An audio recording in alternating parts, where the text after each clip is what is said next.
Create vs Consume. Entrepreneur Revolution Part 5. Imagine a man who watches success stories every day.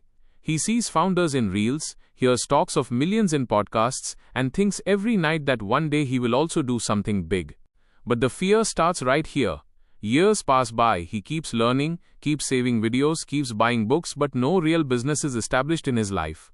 The curiosity is, does he really want to become an entrepreneur, or is he just consuming entrepreneurship? And is this very difference the real wall between a dreamer and a creator? In the previous part, we understood the value creation cycle.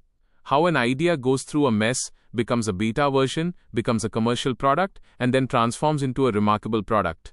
We saw that the market does not reward an idea, it rewards value. No thought becomes a business until it brings a useful change in the customer's real life. Now in the final part, the story comes to its most important point. The last lesson of the entrepreneurial revolution is that there are two types of people in the world, those who consume and those who create. The one who consumes looks at the market, looks at trends, looks at successful people and thinks that he will also copy the same thing. In the beginning, this path seems easy. But gradually the copying business gets lost in the crowd. Because making a cheap copy of what already exists in the market does not give the customer much excitement. A creator thinks differently. He does not ask what thing is already working. He asks what problem can be solved in a new way. This very difference is the heart of the entrepreneur revolution. The old thinking says, repeat what is working.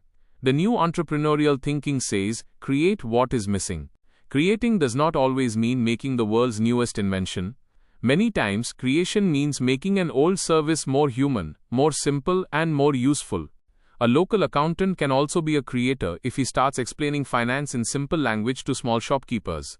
A teacher can also be a creator if she understands children's fear and builds a new learning experience. A food business can also be a creator if it does not just sell food but sells trust, hygiene, and a home-like connection. A consultant can also be a creator if he gives the client a clear action path instead of just advice. In consuming, a person keeps filling from the outside. In creating, a person brings out from within. Consuming gives you information, but creating gives you an identity. Many people say, let me learn everything first, then I will start. But in entrepreneurship, complete preparation never happens. You have to build while learning. If you keep just watching courses, you can become knowledgeable. But if you make a small offer and talk to a real customer, only then will you start becoming an entrepreneur. People who create are not afraid of feedback. They know that the first version will not be perfect. But that very imperfect version will tell them the reality of the market. The person who consumes gets stuck in comparison. He sees that someone else has a better camera, a bigger office, a professional team, and then he holds himself back. The creator says, I will start with whatever I have right now. He takes the first step with his phone, notebook, skill, and small network. In part 1, we saw that the entrepreneurial revolution has begun. Power is no longer locked up only in big companies or corporate offices. Now an individual can also create value. In part 2, we understood the concept of a global small business. A small business can also go beyond borders with the help of the internet, digital tools, and a niche audience. In part 3, we looked at product strategy and the ascending transaction model. A gift, prospect product, core product, and logical next step gradually take the customer on a journey of trust. In part 4, we understood the value creation cycle. Idea, mess, beta, commercial, and remarkable version. These 5 stages make up the growth journey of any serious business. And now part 5 tells us what the real foundation of all these strategies is. The foundation is the mindset of creating. If the mindset is that of a consumer, then the person will turn even strategy into entertainment. He will be happy hearing it, make notes, but will not take action. If the mindset is that of a creator, then that same person will turn even a small strategy into a real experiment.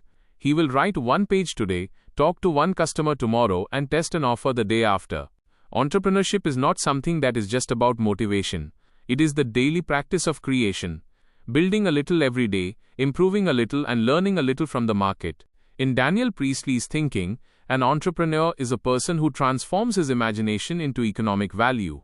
He does not just dream, he transforms the dream into a system. This system gives value to the customer, purpose to the team, and freedom to the founder. But freedom comes when responsibility is taken. Creating means taking responsibility for your skill, saying that I will make something that reduces someone else's problem a little. In consuming, a person often looks for comfort. In creating, discomfort comes. Because when you make something, the world can judge you. Someone can ignore your product. Someone can say that this will not work. Someone can show a cheaper competitor. But this very test makes the entrepreneur strong. A real creator does not break from criticism, he uses it like raw material. He looks for a signal in every response. If a customer does not buy, he asks whether the problem is in the offer, in the price, in the trust, or in the timing. These very questions improve the business. The person who consumes considers failure an attack on his identity. The creator considers failure a part of the process. One thing must be understood clearly here. Creating does not mean taking blind risks. A smart creator does small experiments and makes big decisions gradually. He tests a small group first, then takes feedback, then refines the product, then makes a commercial version, then tries to make it remarkable. This is the reason creation demands discipline. A business can start just with excitement, but a business survives with discipline. The difference of create versus consume shows in your daily routine as well. Do you wake up in the morning and just scroll content, or do you make content for your audience? Do you just compare others' products, or do you improve your product's customer journey? Do you just listen to success stories, or do you start writing your own small success story? In the entrepreneurial revolution, this very question is very important. Because now everyone has the tools. The difference is not in the tools, it is in the intention of using them. Someone uses the internet just for entertainment. Someone uses that same internet for learning, selling, hiring, customer support, and global reach. Digital tools give small businesses big power, but tools do not make a business on their own. A business is made when an entrepreneur solves a customer problem in a clear way. Today, small businesses play an important role in the world's economy. They create jobs, solve local problems, and many times take innovation to the ground. But the real power of a small business unlocks only when the owner considers himself a creator, not just a seller. A seller pushes a product. A creator builds value. A seller asks, how do I sell more? A creator asks, how does this become more meaningful for the customer? A seller is afraid of competition. A creator works on differentiation. He does not enter a price war, he enters a value war. If your business is just a copy of others, the customer will judge you by price. But if you have built a unique experience, the customer will judge you by trust. This is the foundation of a remarkable product. A remarkable product does not just look different, it feels different. It has meaning, it has service, it has a story, and the customer gets the feeling that this was made for me. The mindset of creating affects employees as well. If the founder looks only at profit, the team also looks only at salary. But if the founder creates an atmosphere of mission, learning, and respect, then a small team can also work with big energy. A global small business is powerful because connection remains intact in a small team. The founder can quickly hear the voice of both the customer and the employee. In a big company, a decision often gets stuck in layers. In a small business, the founder can improve the product, message, or process the next day. But along with speed, maturity is also necessary.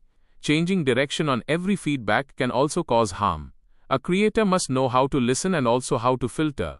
The entrepreneurial revolution does not mean that every person should leave their job.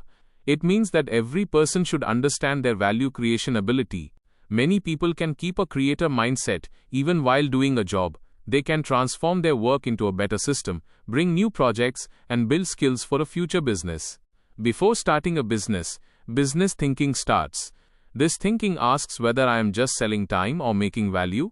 When this question settles inside, then a person starts seeing opportunity even in an ordinary routine. This is the entrepreneurial vision. The start of this entire series happened with talking about coming out of the old mindset. Now in the end, the message is even clearer. The old world considered just staying safe as success. The new world rewards people who create value. Those who solve problems, build communities, and earn trust will move forward. But on this path, one has to avoid greed. Business is not just a shortcut to make quick money. It is the responsibility of understanding people's real needs and giving long-term value. If you just chase money, you will rush. But if you chase value, money can also gradually become its result. The beautiful part of the entrepreneurial revolution is that this is not just a story of big cities or big investors. This is a story of small towns, small teams, and small ideas as well. A laptop, a skill, a clear offer, and a desire to truly help the customer, a start can happen with these. It is possible the first product fails. It is possible the first customer is found late. It is possible people do not take your idea seriously. But if you have moved from consuming to creating, you have taken the biggest step. Because a creator gets a little stronger every day. He takes his idea out of the mess, makes a beta, launches a commercial version, then works hard to make it remarkable. He gives the customer a gift, gives a trial, gives core value, and gives a logical next step. He builds a relationship, not just a transaction. He recognizes his sweet spot, takes energy from passion, builds credibility from skill, and makes income from market demand. He understands the power of a global small business. He knows that being small is not a weakness. If the focus is sharp, being small can become the power of speed and connection. And in the end, he understands that entrepreneurship does not start with someone else's permission. It starts when you say to yourself, now I will not be just a viewer, I will become a maker. This is the conclusion of this whole story. Coming out of old things does not mean just leaving an old job or an old business model. It means leaving old passive thinking. In the entrepreneurial revolution, only he will move forward who creates value for the customer, builds dignity for the team, and transforms his idea into action. Therefore, now the question is not whether the revolution will come or not. The question is whether you will become a spectator or a creator in it.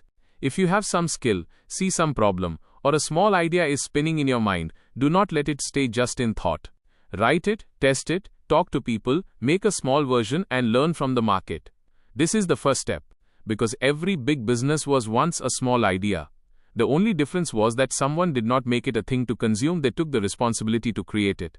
And perhaps this is the real identity of an entrepreneur. He does not just take convenience from the world, he adds new value to the world. When a person decides that he will not just copy existing things but will make something useful with his experience, skill, and courage, only then does his real entrepreneurial journey begin. The final message of the entrepreneur revolution is just this. Come out of old thinking, start small, think global, make meaningful value, and write your own story by becoming a creator, not a consumer. If this video has taught you something new, or if you feel this information should reach more people, don't forget to like and share the video. Your small share can become valuable and useful information for someone else. If you have any questions related to this topic, or if you would like to share your opinion with us, be sure to write in the comment box. We read every question and suggestion from you, because your feedback inspires us to create better content. And if you want to keep receiving such interesting and reliable information about business, the economy, and the world in the future, then don't forget to subscribe to our channel GRT Business and also press the bell icon so that you get notifications of every new video directly. At GRT Business, we always strive to provide you with accurate, balanced, and reliable information. Our news and analysis are prepared based on information obtained from various news agencies, public sources, and public opinion. We make every effort to verify and validate each fact as much as possible. But in case of any possible error or dispute, the responsibility lies with the respective sources. Our only aim is to present you with a correct and trustworthy perspective so that you can understand any topic better.